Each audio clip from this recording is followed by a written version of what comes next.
하나님의 아들 구원자 예수 그리스도, 우리 주님은 우리 죄를 대신해서 십자가에서 죽으셨습니다. 예수님은 분명히 죽었고 많은 사람들이 보는 앞에서 장사도 지냈습니다. 예수님의 적대자들이었던 이 대제사장들과 장로들, 서기관들과 바리새인들이 다 보는 앞에서 아리마대 요셉이라는 사람이 미리 마련해 놓은 묘자리에 유대인의 장례 풍습을 따라 장사까지 지낸 상황입니다. 게다가 혹시 있을지 모르는 상황을 대비해 예수님이 묻힌 이 무덤을 군사들로 하여금 지키게까지 했습니다. 그러나 예수님께서 말씀하신 대로 3일 만에 다시 살아나셨습니다. 부활하신 내용은 지난주 부활주일날 설교한 내용대로입니다. 오늘 본문인 요한복음 20장 19절에서 23절 이전의 내용이 예수님의 부활 장면의 내용이니까 궁금하신 분은 다시 한번 보시기 바랍니다. 사랑하는 형제자매 여러분, 우리 예수님께서 부활하신 증거를 여러 가지로 들 수 있지만 가장 확실한 것은 예수님에 관한 복음이 예수님의 죽음과 함께 무덤에 매장되지 않고 살아있다는 것입니다. 그것도 2000년의 시공간을 뛰어넘어 지금 우리 앞에 와 있다는 것입니다. 무엇보다 내 자신이 그 사실을 믿고 있다는 것이 가장 강력한 그 증거입니다. 아니고서야 어떻게 집단적으로 죽은 사람을 이렇게 믿을 수 있겠습니까? 집단적으로 체면에 걸렸다고 해도 2000년 동안 셀 수도 없는 많은 사람들이 믿을 수 있을까요? 피부, 인종, 국경을 넘어 빈부귀천, 남녀노소를 불문하고 어떻게 믿을 수 있겠습니까? 우리 주님은 정말 살아나셨습니다. 우리는 성경을 통해 부활의 현장을 들여다볼 수 있습니다. 지난주에도 나누었습니다만 제자들도 부활하신 예수님을 만나고 나서야 부활을 믿었지만 부활하신 주님을 만나기 전에는 부활하신 예수님을 만났다는 제자들의 증언을 도무지 믿을 수가 없었습니다. 왜 안 그렇겠습니까? 히브리서 9장의 말씀처럼 한 번 죽는 것은 사람에게 정해진 것이기 때문입니다.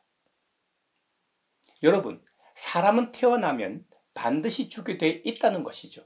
이것을 거스른 사람은 없습니다. 물론 성경에서는 죽음을 맛보지 않고 승천한 인물이 3명이 있죠. 신약의 우리 예수님과 구약의 에녹과 엘리야가 그분들입니다. 엘리야는 불의 선지자로 성경 이야기를 좀 아는 사람들은 다 아는 것처럼 그의 제자 엘리사가 보는 앞에서 하나님께서 보내신 불병거와 불말을 타고 해오리 바람에 의해 하늘로 승천하였다고 열왕기하 2장에 기록되어 있습니다. 에녹에 관한 이야기는 창세기 5장에 나옵니다. 족장 이전 아담으로부터 시작하여 노아까지 족보를 소개하고 있습니다. 그곳에 보면 지금으로서는 도무지 이해할 수도 없고 믿을 수도 없는 내용이 적혀 있습니다. 의학 등 과학이 고도로 발달한 오늘날 인류의 수명이 100세 시대라고들 합니다. 실제로 평균 수명이 예전에 비해 엄청 늘어난 게 사실입니다. 100세 시대를 살아가는 우리 입장에서도 이해하기 어려운 내용입니다. 아담으로부터 노아는 200년 산 게 아닙니다. 평균 900살이 넘습니다. 성경 기록에서 가장 오래 산 사람 무드셀라입니다. 969세를 살았다고 합니다. 두 번째로 오래 산 사람이 방주의 주인공 노아인데 노아가 950세를 살았습니다. 그런데 유일하게 한 사람, 가장 오래 산 사람 무드셀라를 낳은 그 아버지 에녹만이 365세를 살았습니다. 에녹이 이 땅에 산 나이도 참 의미가 있죠. 지구에서의 시간, 우리가 1년이라고 하는 365일과 정확하게 맞아떨어지니까요. 성경에는 자연의 이치를 여러 신호로 증언하고 있어 그렇게 믿고 생각할 때 은혜가 더한 것 같습니다. 창세기 5장에 보면 아담으로부터 노아까지 모든 조상들은 다 죽었다고 기록합니다만 유일하게 에녹 할아버지만이 죽었다고 기록하지 않고 하나님과 동행하더니 하나님이 그를 데려가심으로 세상에 있지 아니하였다고 기록하고 있습니다. 다른 사람들은 자연의 이치에 따라 늙거나 사고나 병으로 죽었지만 에녹은 하나님이 데려가셨기 때문에 이 땅에 존재하지 않았다는 겁니다. 성경의 이야기대로 에녹이나 엘리야가 죽음을 맛보지 않고 하늘로 승천하긴 했지만 그들은 죽었다가 살아난 사람들이 아닙니다. 그들이 이 땅에서 의인으로 살고 칭송받는 인물이라고 해도 그들은 우리의 구원자가 될 수가 없습니다. 하지만 우리 예수님은 우리를 위해 이 땅에 오셨고 우리를 위해 십자가에서 대신 죽으셨고 우리의 온전한 부활을 위해 다시 살아나셨습니다. 이것이 성경이 말하는 복음입니다. 앞서 히브리서 9장 사람은 한번 태어나면 반드시 죽는다는 말씀처럼 제자들은 예수님의 부활을 믿을 수가 없었습니다.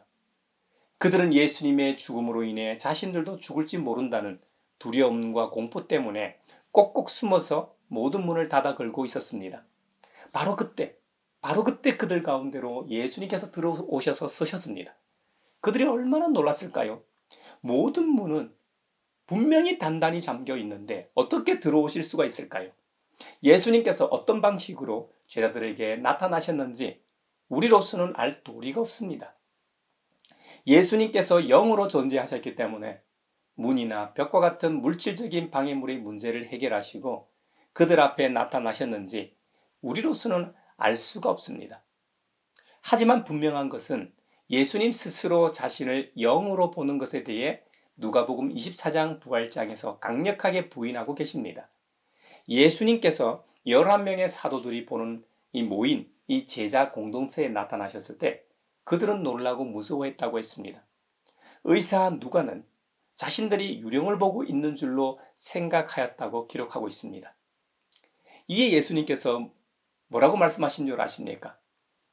유령은 살과 뼈가 없지만 너희가 보다시피 나는 살과 뼈가 있다고 직접 육체적 부활이 실제로 일어났음을 증거하고 계십니다. 창조주 하나님이 피조물의 형상으로 이 땅에 성육신하셨다면 문이나 벽과 같은 물질적인 방해에도 그들 앞에 나타나는 것은 기적이 아닐 겁니다. 이 본문에서 중요한 것은 예수님의 나타남이 아니라 그들에게 나타나신 이유입니다. 저는 오늘 설교 제목을 부활하신 주님이 하신 말씀이라고 정하였습니다. 예수님께서 제자 공동체에 나타나신 이유는 그들에게 다시 살아나셨음을 증거하고 그들에게 하신 말씀이 있으셔서입니다. 예수님께서 제자들에게 하신 첫 번째 말씀은 너희에게 평화가 있기를 라는 이 평화의 인사말이었습니다. 우리 가양교회에서도 축도 전 꼭 성도 간의 평화의 인사를 나누고 있습니다. 요한복음에서 보다시피 이 평화의 인사는 아주 오랜 전통을 가지고 있습니다. 우리 예수님께서 부활하신 후 처음으로 하신 말씀이 평화였습니다. 샬롬. 이 땅에 하늘의 평화를 전하러 오신 예수님이시기 때문이죠. 죄로 인해 인간을 비롯하여 이 세상과 창조주 하나님 사이의 평화가 깨졌습니다. 하나님과 이 세상을 다시 화해시키고 이전처럼 사귐과 교제가 있게 하시려고 예수님께서 오셨기 때문에 예수님께서는 제자들에게 다시 한번 평화의 인사를 하시는 것입니다. 시편 133편에는 형제자매가 연합하여 동거하는 일이 선하고 아름답다고 노래합니다. 시공간 안에서 함께 먹고 자는 것만을 의미하는 것이 아니라 다른 생각, 다른 사상, 모든 다름에도 불구하고 그리스도 안에서 하나됨을 추구하는 것이 아름답다는 의미입니다. 오순절 성령 강림 사건 이후에 초대교회 공동체가 공동으로 소유하고 생활할 수 있었던 이유도 그들에게 하늘의 참 평화가 임하여 있었기 때문입니다. 그들 마음속에 진정한 평화가 자리하고 있었기 때문에 생명같이 여기는 물질을 내 것마저도 함께 공유할 수 있었던 것입니다. 저와 여러분 우리 모두에게 하늘의 평화가 있기를 빕니다. 그리고 우리 가양교회에 평화가 있기를 또한 빕니다. 우리 가양교회 공동체에 들어오는 모든 분들에게 평화가 있기를 빕니다. 또한 우리 가양교회와 모든 성도들이 가는 곳곳마다 하늘의 평화가 깃들길 바라고 그로 인해 주님의 평화가 온 누리에 가득하길 바라며 축원합니다. 다음으로 부활하신 예수님께서 제자들에게 두 번째로 하신 말씀은 성령을 받아라입니다. 성령을 받으라고 말씀하시는 요한복음 본문을 자세히 보면 예수님께서는 제자들에게 숨을 불어 넣으시고 성령을 받으라고 말씀하셨습니다. 이 장면은 성경의 첫 부분에서 봤던 장면과 흡사 비슷합니다. 창세기 2장에서 창조주 하나님께서 땅의 흙으로 사람을 지으시고 생기를 그 코에 후 불어넣으셔서 사람이 생명체가 되게 하셨습니다. 에스겔 37장에서 에스겔 선지자가 죽은 지 얼마나 됐는지도 모를 말라빠진 수많은 뼈들로 가득한 골짜기에 태어나여 생기가 사방에서 불어와 힘줄이 뻗치게 하고 살을 입히고 살갗으로 덮고 그 속에 생기를 불어넣어 다시 살아나게 한 장면도 떠오릅니다. 성령이 임하는 것은 이와 같이 새로운 창조와 같습니다. 아무것도 아닌 것에 성령이 임하니까 생명체가 됩니다. 죽었던 생명체에 성령이 임하니까 되살아나는 일이 일어났습니다. 이것이 성령의 역사입니다. 예수님께서 나타나신 곳을 상기한다면 개인에게도 임하는 것이지만 공동체에 임하는 역사임을 알 수 있습니다. 성령께서 교회 위에 임하시면 교회는 그 사명을 위해 다시 한번 영적으로 대각성하게 되고 비전을 품고 비전하게 됩니다. 비상하게 됩니다. 그래서 교회의 시작점에 성령 강림 사건이 존재했고 성령 강림으로부터 교회가 시작된 것입니다. 우리 가양교회가 시작은 성령의 은혜로 시작했지만 성령님의 임재와 역사가 사라진다면 더 이상 교회로서 그 구실을 못하기 때문에 교회라고 할 수 없을 겁니다. 혹시 나중에 교회의 사이즈가 엄청 커진다고 해도 성령의 능력과 역사가 나타나지 않는다면 자기들끼리 모여 기뻐하고 즐기는 모임에 지나지 않을 겁니다. 절대로 그런 일은 없기를 바랍니다. 이와 같이 성령님을 통해 재창조된 존재만이 성령 충만함으로 그들의 삶을 통해 이 세상에 하늘의 평화를 전할 수 있습니다. 예수님은 성령을 받아라고 말씀하시면서 교회의 정체성을 말씀하십니다. 너희가 누구의 죄든지 용서해 주면 그 죄가 용서될 것이요 용서해 주지 않으면 그대로 남아있을 것이다. 교회의 고유한 특징과 능력이 바로 용서입니다. 세상에는 끊임없이 매임과 얽힘으로 꼬일 대로 꼬이고 풀 수 없는 상태로 살아갑니다. 하지만 유일하게 교회만이 매임과 풀림이 존재합니다. 사실 용서하는 힘은 우리에게서 나오는 것이 아닙니다. 간혹 높은 수행과 수양을 통해 용서의 경지에 오르는 분들도 있지만 그들도 건드려서는 안 되는 부분을 건드리게 되면 용서하기 어렵습니다. 여러분은 용서할 수 있습니까?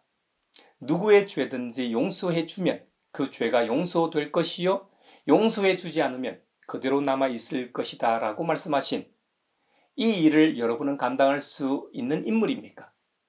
물론 아닙니다. 저도 마찬가지입니다. 그런데 우리 자신이 용서함으로 그 죄가 용서되는 것보다 더 부담스러운 내용이 그 다음 내용입니다. 우리 자신이 누구의 죄든지 그대로 두면 그대로 그 죄가 남아 있다는 겁니다. 하지만 본문에서 예수님께서는 제자들이 충분히 할 수 있다고 말씀하십니다.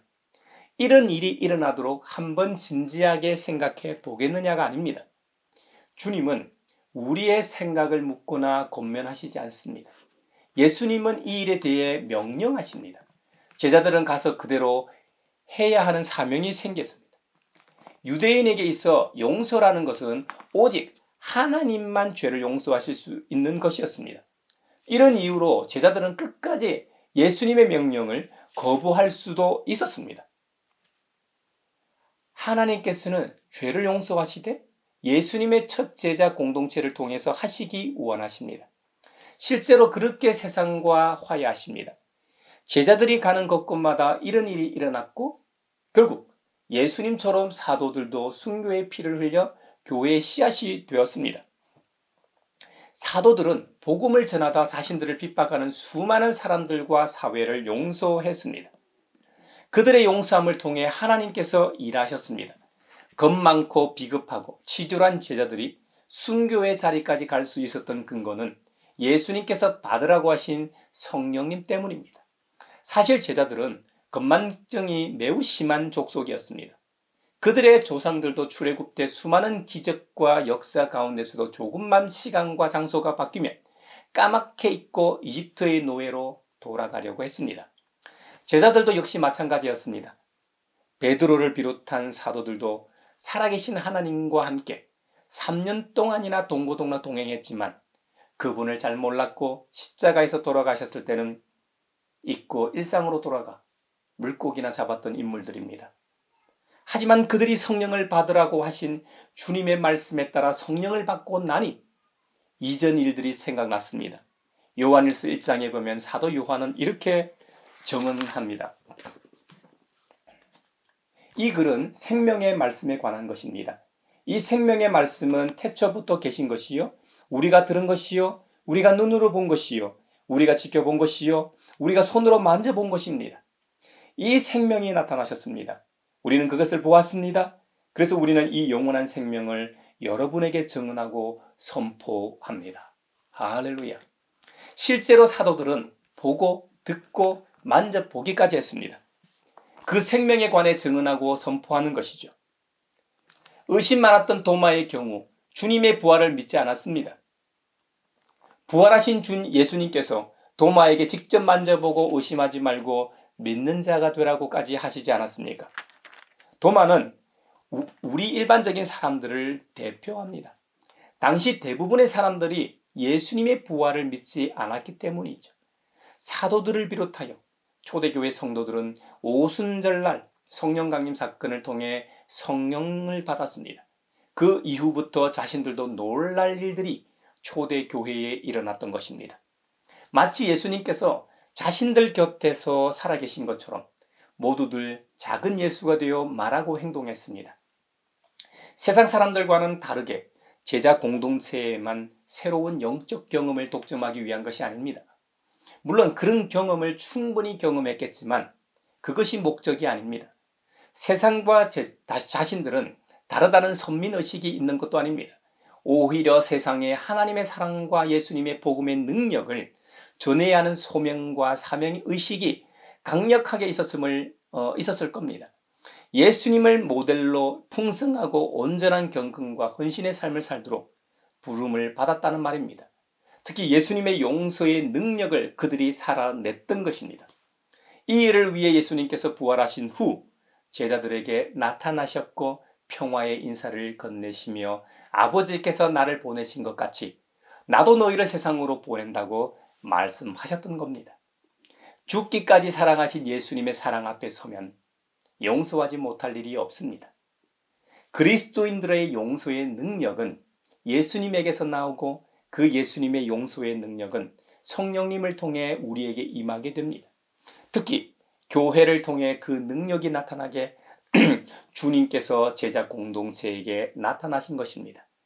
예수님이 특정 시간과 장소에서 이루신 특별한 일이 어떻게 다른 시간과 장소에 두루 영향을 미칠 수 있을까요? 예수님께서 선포하신 메시지는 1세기 팔레스타인에게 깊은 의미가 있었던 바로 그 메시지가 어떻게 다른 문화와 다른 시대에 사는 사람들에게 전파되는가, 우리에게 전파되는가 말이죠. 궁금하지 않습니까?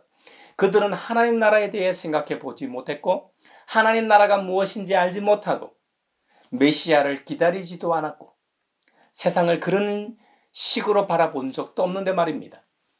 지극히 비그리스도교적이고 불신앙적인데 말입니다. 그런데 여러분, 신약시대 이전 구약시대에서부터 하나님의 구속 사역은 이미 시작되었습니다. 비록 복음이 이스라엘에서 시작되어 세상으로 나아가는 형태이지만 본디부터 복음은 세상 보편적이었습니다. 구약시대의 이야기가 대부분 팔레스타인 지역을 배경으로 하고 있지만 그곳 사람들, 유대인들만을 구원하기 위한 메시지가 아니었습니다. 유대인들이 이방인으로 취급했던 전 세계 모든 사람들을 향하신 복음의 보편성은 성경 66권, 바로 이 성경 66권 전체에 나타나는 특징입니다. 복음은 어느 민족 소수의 사람들의 전유물이 아닙니다. 이 세상 모두의 것입니다. 그래서 예수님께서는 부활 후 제자들에게 나타나셨습니다. 스위스 하면 가장 유명한 것 중에 하나가 바로 시계일 겁니다. 가격도 엄청나지만 그 시계의 희소성과 가치 때문에 유명할 겁니다. 롤렉스가 판매적으로나 유명세 면에서나 가장 유명한 시계일 겁니다.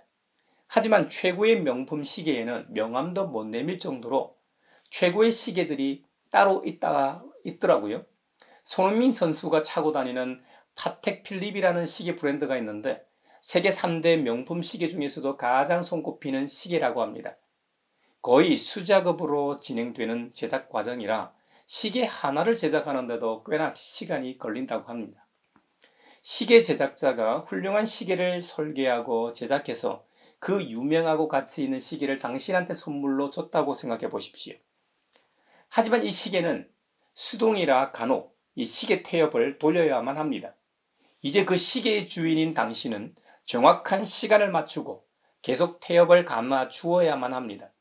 시계 태엽을 감는 것을 게을리하면 시계의 가치가 사라지게 됩니다. 이와 같이 예수님은 십자가와 부활을 통해 구원이라는 역사를 제작하시고 우리에게 선물로 주심으로 우리를 새롭게 재창조하셨습니다. 예수님의 제자들이나 우리는 예수님께서 하신 일을 다시 반복할 필요가 없습니다. 예수님이 하신 일을 할 수도 없지만요. 작곡가가 곡을 하나 작곡했다고 생각해 보십시오. 그리고 그 곡을 연주자가 목소리나 악기로 연주한다면 비로소 많은 사람들이 그 곡을 접하게 됩니다. 이와 같이 구원을 작곡하신 주님의 그 곡을 제자와 우리 그리스도인들이 우리의 삶으로 연주할 때만이 세상 사람들이 주님의 구원의 곡을 듣게 되고 알게 됩니다. 예수님은 부활하신 후 침체되어 있는 제자들에게 나타나셔서 먼저 그들에게 두려워하지 말고 평화를 되찾아라고 하셨습니다. 그래서 그들에게 가장 먼저 평화를 주셨고 다음으로 그들에게 성령을 받고 그 능력으로 서로 사랑하며 서로 용서하라고 밖으로 가라고 세상으로 가라고 명하셨던 것입니다. 창세기 2장 인간 창조의 장면에서 흙에 지나지 않았던 인간에게 하나님께서는 생명의 기운인 숨을 불어넣으셨습니다. 이후 사람은 하나님의 생명을 지니고 살게 되었습니다. 주님은 부활의 능력과 성령 임재의 능력으로 새롭게 재창조하시면서 회복시키십니다. 하나님께서는 예수님을 통해 하나님의 생명을 주셨고 예수님을 통해 제자 공동체를 만드셨고 그 제자 공동체를 통해 이 세상에 새 생명을 주십니다. 마지막으로 제자 공동체에서 시작하여 교회 공동체로 발전한 교회 공동체를 살펴봅시다. 바울 서신에 의하면 교회는 그리스도의 몸입니다. 예수님께서는 부활하신 후 영원히 우리와 함께 하시지 않고 원래 자리인 아버지 하나님 곁으로 돌아가셨습니다. 성육신하신 예수님의 메시지는 이제 주님의 몸인 교회를 통해 계속해서 전해지고 있습니다. 교회를 통해서 영원히 함께 하시는 것이죠. 무슨 말입니까? 교회는 예수님의 일을 말하는 입이 되어야 한다는 말입니다. 집배원이나 택배기사가 우편물이나 우리가 온라인으로 주문한 택배 물품을 배달하는 것처럼 예수님의 심부름을 하는 발이 되어야 한다는 말입니다. 예수님께서 행하신 수많은 사랑과 기적들을 행하는 이 사랑의 손이 되어야 한다는 말입니다. 하나님 나라와 그리스도의 메시지는 교회의 손과 발, 입에 달렸다는 말이기도 합니다. 그 말은 예수님께서는 교회를 세우시고 교회를 의존하고 계신다는 의미이기도 합니다. 예수님 입장에서는 교회의 지체인 우리가 필요하고 우리 입장에서는 교회 입장에서는 예수님이 절대적으로 필요합니다. 좀 전에 집배원이나 택배기사를 예로 들었는데요. 그분들은 회사가 필요하고 그 회사는 우리 같은 소비자가 있어야만 존재할 수 있습니다. 보냄을 받은 사람은 그 사람을 보내는 사람과 그 사람의 메시지가 필요하다는 말입니다. 아무나 우편물이나 택배물을 가져다가 배달할 수는 없습니다. 그들에게 그런 권한이 주어졌기 때문에 그 일을 할 수 있는 것이죠. 보통 요즘 아파트는 출입구가 닫혀 있어 비밀번호를 눌러야만 열리게 되어 있죠. 그런데 집배원이나 택배기사들은 그 번호나 키를 다 들고 있습니다. 왜요? 그들에게 그런 권한이 필요하기 때문이죠. 교회도 교회를 세우시고 세상으로 보내시는 분이 필요하고 그 일을 할 수 있는 권위와 능력이 필요합니다. 또 의문이나 곤란한 일 등 도움을 청할 수 있는 존재가 필요합니다. 그런 면에서 교회는 예수님이 필요합니다. 만약 교회에 예수님이 없다고 생각해 보십시오. 그건 하나의 건물이요. 그냥 하나의 모임 집단이지 교회는 아닙니다. 예수님이 없다는 것은 메시지가 없다는 것이죠. 예수님의 능력도 없고 도움이 필요할 때 도와줄 존재도 없다는 의미입니다. 그러므로 교회는 반드시 부활의 주님이 필요합니다. 우리가 마지막으로 기억해야 할 것이 하나 더 있습니다. 예수님은 우리의 주님이십니다. 하지만 왜 우리의 주님이 되셨는지 아십니까? 예수님은 하나님 아버지로부터 보내심을 받고 이 땅에 오셨죠. 하지만 예수님께서 죽기까지 순종하지 않았다면 예수님은 우리의 주님이 되시지 못했을 겁니다. 예수님께서 완전한 순종과 사랑을 하나님 아버지께 바쳤기 때문에 예수님께서는 우리의 유일한 구원자가 되셨습니다. 부활하신 후에는 하나님께서 이 세상의 모든 무릎을 주님 앞에 꿇게 하셨고 모든 이름 위에 뛰어난 분으로 높이셨기 때문에 우리의 주님이 되셨습니다. 그러므로 우리도 우리를 보내시는 예수님께 온전한 사랑을 드려야 합니다. 그리고 예수님께 완전히 순종할 때 비로소 예수 그리스도의 사자로서 세상에서 메시지를 전하고 증거할 수 있습니다. 복음 전파하는 능력도 생기고 복음을 전하다 만나는 어려움에 대해 도움을 요청하면 그 문제를 해결해 주시기도 하는 것입니다. 교회는 어떤 경우에도 자신의 지혜와 힘으로 문제를 해결하려고 해서는 안 됩니다. 오직 예수 그리스도, 우리 주님의 뜻과 인도하심을 구하며 나아가야 합니다. 이럴 때 하나님 나라와 예수 그리스도의 복음이 우리 교회를 통해 구현될 것입니다. 이 일을 위해 우리 주님께서 말씀하신 대로 3일 만에 다시 살아나셨고 부활하신 후 제자들을 찾아오셔 평화의 인사와 성령을 받으라고 하셨던 것입니다. 사랑하는 형제자매 여러분, 이번 한 주간도 주님께서 우리에게 주신 평화와 성령 충만함으로 예수님의 입과 손과 발이 되길 축원합니다.